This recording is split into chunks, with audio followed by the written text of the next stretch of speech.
Evangelho segundo o Espiritismo, capítulo 23. O que ama o pai ou a mãe, mais do que a mim, não é digno de mim, e o que ama o filho ou a filha, mais do que a mim, não é digno de mim. Certas palavras, aliás muito raras, contrastam de maneira tão estranha com a linguagem do Cristo, que instintivamente repelimos o seu sentido literal, e a sublimidade de sua doutrina nada sofre com isso. Escritas depois de sua morte, desde que nenhum evangelho foi escrito durante a sua vida, podemos supor que, nesses casos, o fundo do seu pensamento não foi bem traduzido, ou ainda, o que não é menos provável, que o sentido primitivo tenha sofrido alguma alteração, ao passar de uma língua para outra. E todo o que deixar, por amor de meu nome, a casa, ou os irmãos, ou as irmãs, ou o pai, ou a mãe, ou a mulher, ou os filhos, ou as fazendas, receberá 100 por 1, e possuirá a vida eterna. Sem discutir as palavras, devemos procurar compreender o pensamento, que era evidentemente este: os interesses da vida futura estão acima de todos os interesses e todas as considerações de ordem humana, porque isto concorda com a essência da doutrina de Jesus, enquanto a ideia do abandono da família seria sua negação. A finalidade dessas expressões é mostrar, por uma figura, uma hipérbole, quanto é imperioso o dever de cuidar da vida futura. E a outro disse Jesus: segue-me. E ele lhe disse: Senhor, permite-me que vá primeiro enterrar meu pai. E Jesus lhe respondeu: Deixa que os mortos enterrem os seus mortos, e tu vai e anuncia o reino de Deus. A vida espiritual é, realmente, a verdadeira vida, a vida normal do espírito. Sua existência terrena é passageira, uma espécie de morte, se comparada ao esplendor e à atividade da vida espiritual. Era isso que aquele homem não podia compreender por si mesmo. Jesus lhe ensinou, dizendo: Não vos inquieteis com o corpo, mas pensais antes no espírito, e de pregar o reino de Deus. Não julgueis que vim trazer paz à terra, não vim trazer-lhe paz, mas espada, porque vim separar o homem contra seu pai, e a filha contra sua mãe, e a nora contra sua sogra, e os inimigos do homem serão os seus mesmos domésticos. Não há blasfêmia nem contradição nessas palavras, porque foi ele mesmo quem as pronunciou, e elas atestam a sua elevada sabedoria. Tomadas ao pé da letra, elas tenderiam a transformar sua missão, inteiramente pacífica, numa missão de turbulências e discórdias, consequência absurda, que o bom senso rejeita, pois Jesus não podia contradizer-se.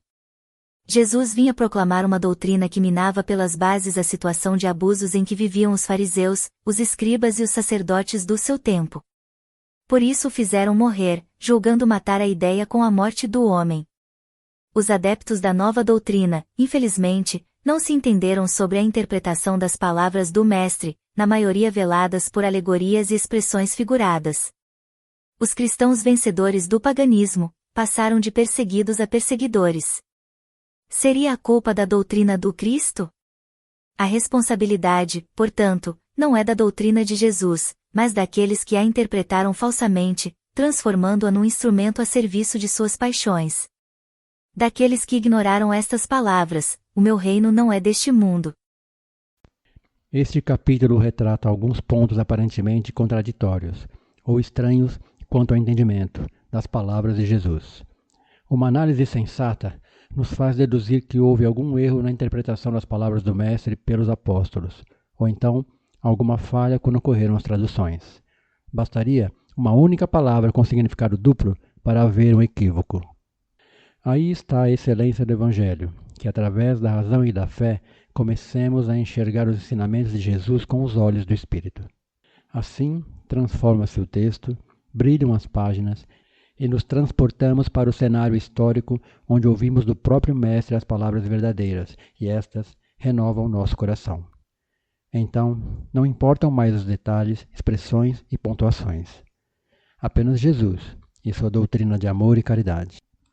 Devido às dificuldades reinantes no século III depois de Cristo, grandes divergências dogmáticas agitaram o mundo cristão e provocaram sanguinolentas perturbações, até que o imperador Teodósio conferiu a supremacia ao papado, impondo a opinião do bispo de Roma à cristandade. A fim de pôr termo a essas divergências de opinião, no momento em que vários concílios discutiam acerca da natureza de Jesus, uns admitindo e outros rejeitando sua divindade, o Papa Dámaso confia a São Jerônimo, no ano 384, a missão de redigir uma tradução latina do Antigo e do Novo Testamento. Essa tradução passaria a ser a única reputada ortodoxa e aceita pela Igreja. São Jerônimo sentiu o peso da responsabilidade, escrevendo ao Papa sobre suas preocupações acerca da tradução. Eis o seu desabafo. Da velha obra me obrigais a fazer obra nova. Quereis que, de alguma sorte, me coloque como árbitro entre os exemplares das Escrituras que estão dispersos por todo o mundo e, como diferem entre si, que eu distinga os que estão de acordo com o verdadeiro texto grego? É um piedoso trabalho, mas é também um perigoso arrojo, da parte de quem deve ser por todos julgado, julgar ele mesmo os outros, querer mudar a língua de um velho e conduzir à infância um mundo já envelhecido. Qual de fato, o sábio e mesmo o ignorante que, desde que tiver nas mãos um exemplar novo, depois de o haver percorrido apenas uma vez, vendo que se acha em desacordo com o que está habituado a ler, não se põe imediatamente a clamar que eu sou um sacrílego, um falsário, porque terei tido a audácia de acrescentar, substituir, corrigir alguma coisa nos antigos livros? Um duplo motivo me consola desta acusação. O primeiro é que vós, que sois os soberanos pontífice, me ordenais que o faça. O segundo é que a verdade não poderia existir em coisas que divergem, mesmo quanto tivessem elas por si a aprovação dos maus. Santo Agostinho, bispo de Hipona, escreve a São Jerônimo no ano 395, demonstrando sua preocupação com relação à sua tradução e testificando a inexistência de exatidão nas traduções bíblicas. Vejamos sua carta. A meu ver, eu preferiria que tu antes nos interpretasse as escrituras gregas canônicas que são atribuídas aos 70 intérpretes, pois se há dissonância entre o latim das antigas versões e o grego das 70, pode-se ir verificar, mas se há dissonância entre o latim da nova versão e o texto conhecido do público, como dar a prova da sua exatidão? Obra consultada, analisando as traduções bíblicas, de autoria de Severino Celestino da Silva, editor Ideia. http://www.nossosaopaulo.com.br. O Evangelho de Jesus é obra viva e imperecível. Não se lê nem se ouve com olhos e ouvidos, mas com a razão e com o coração. A linguagem de Deus é a linguagem do amor. Eu sou o caminho, a verdade e a vida. Ninguém vem ao Pai a não ser por mim. Inteligência artificial a serviço do Espiritismo. Inscreva-se e conheça outros vídeos.